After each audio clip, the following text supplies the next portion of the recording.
There are moments in life when silence carries more weight than any outburst ever could. When the refusal to shout, argue, or plead becomes an act of defiance in itself. Captain Elena Ramirez's silence was not born out of fear. It was forged out of strength. After her public humiliation, when the world expected her to break, she chose not to give her abuser the satisfaction of her tears. She stood tall, drenched in humiliation but wrapped in dignity, her silence echoing through the halls that once trembled before a colonel's rage. In that silence, there was calculation, a gathering of composure, a collection of truth. The quiet she carried was not empty. It was alive with intent. Every heartbeat whispered a vow: "You may silence my voice, but not my will." Silence, when wielded by the strong, is a weapon that unsettles the arrogant. Colonel Harrington thought her quiet was surrender, that her lack of resistance meant victory. But silence has its own kind of power, one that terrifies the guilty. It forces them to face the reflection of their own actions, to fill the void with their own echoes. When Elena didn't retaliate with anger, Harrington's confidence faltered. He expected her to cry, to beg, to react. But she gave him nothing. The absence of submission became her rebellion. While he spoke louder, trying to justify his cruelty, her stillness magnified his shame. That is the irony of silence. It doesn't hide truth, it amplifies it, until even the walls cannot ignore what has been done within them. Her silence, however, was not inaction. Behind closed doors, it became motion. Every quiet night she spent writing in her notebook was a strike against corruption. Every documented detail, every timestamp, every recorded word was a bullet loaded into the chamber of truth. The colonel's power was built on fear, a kind of noise that silenced others. Elena's rebellion was built on discipline, a kind of quiet that endured. Her pen replaced her voice, her restraint replaced rage. While others gossiped, doubted, or looked away, she built her fortress in ink. In a world where noise often masquerades as strength, she chose a different path, one that required patience, intellect, and faith that the truth, once written, could outlast the loudest lies. And it did, because silence, when guided by purpose, spreads. It seeps into the conscience of witnesses, gnaws at their fear, and awakens their courage. Elena's refusal to scream became a mirror that forced others to see their own cowardice. Slowly, soldiers who had stayed quiet began to find their voices. Her rebellion was never about chaos. It was about awakening. The very system that once demanded obedience began to question itself. What began as one woman's silence became a collective roar of conscience. Her restraint inspired movement, and her endurance redefined resistance. The colonel's voice, once booming with authority, began to sound desperate against the growing hum of truth that no longer feared rank. In the end, Elena's silence spoke louder than his medals, his orders, or his threats. It became the sound of dignity refusing to die. The silence that once suffocated her became the anthem of every soul who had ever been told to stay quiet. And when the truth finally surfaced, when justice replaced fear, it wasn't her anger that destroyed him. It was the calm persistence of her quiet rebellion. Because sometimes the strongest wars are not fought with weapons or words, but with unbroken will. And the quietest voice in the room, when it stands firm in truth, becomes the loudest sound in history. There comes a moment in every soldier's life when the uniform no longer defines who they are. When the medals, ranks, and ribbons mean less than the person who wears them. Integrity begins where authority ends. It's the invisible uniform, stitched not from fabric, but from truth and conscience. Captain Elena Ramirez understood this better than anyone. She had seen men who wore their medals like armor, using them to hide the rot underneath. Colonel Harrington was one of them, a man who mistook command for character and rank for respect. But when the storm came, when humiliation and corruption clashed head-on with truth, It was not his medals that shone. It was her integrity that refused to fade, even when covered in shame, soaked in humiliation, and surrounded by fear. Integrity does not need witnesses. It survives in the quiet hours when no one is watching, when the choice to stay silent or to speak burns in your chest like fire. That was Alina's battlefield. After the humiliation, when everyone else turned away, she didn't crumble. She didn't chase revenge or anger. Instead, she chose the harder path, the one that required patience, documentation, and belief in justice that seemed impossible. Every page she filled, every detail she recorded, was an act of preservation, not of pride, but of principle. She knew the system would protect the powerful, but she also knew that truth, when preserved with precision, outlasts deceit. Integrity doesn't need applause, it needs endurance. It's the one uniform that cannot be stripped away, no matter how many ranks try to tear it down.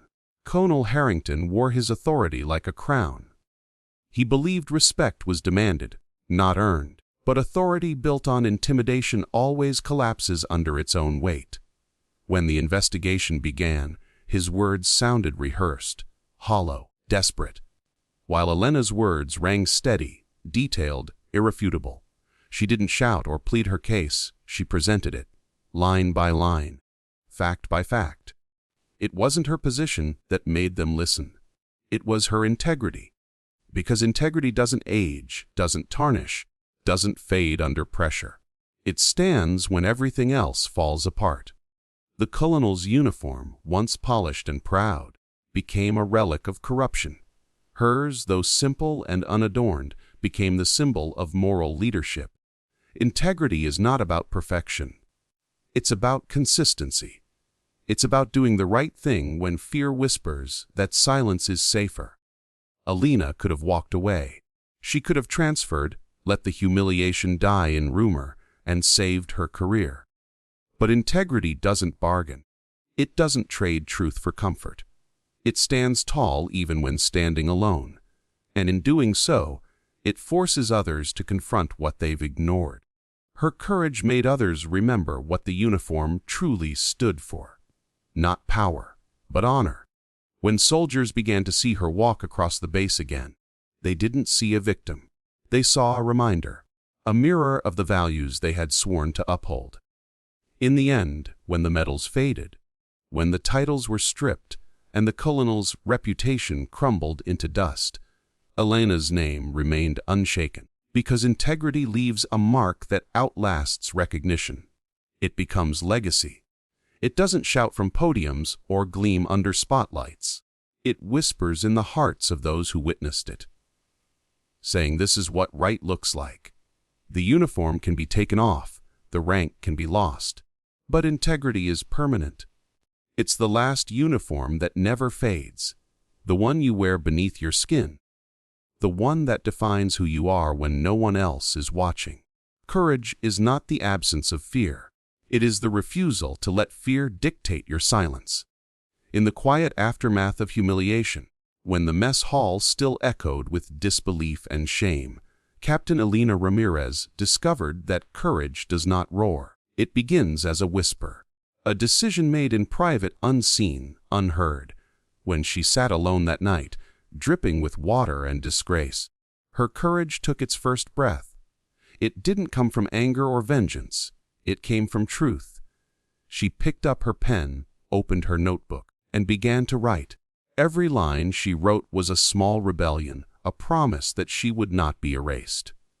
That simple act of recording, of remembering, of refusing to forget, was courage in its purest form.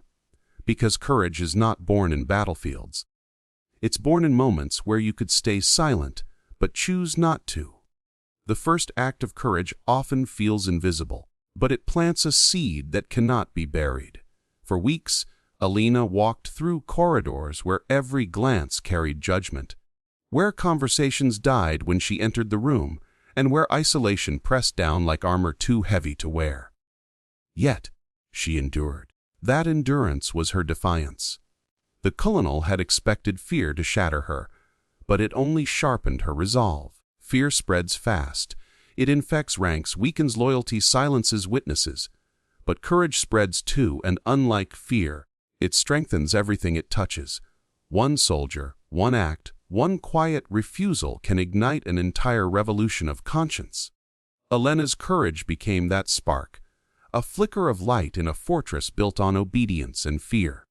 When Corporal Jenkins came forward, trembling, hesitant, but truthful, it was not coincidence. Courage is contagious.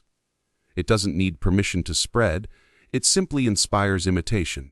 Jenkins' small act of honesty became a tremor that shook the foundation of silence. Then came Lieutenant Parker, then others, one after another, each one breaking free from the fear that had kept them chained. They had watched Elena stand tall in humiliation, survive exile, and still walk with her head high. They saw what unbroken courage looked like, and it changed them. Every voice that joined hers added weight to the truth. The same halls that once echoed with silence now buzzed with whispers of rebellion.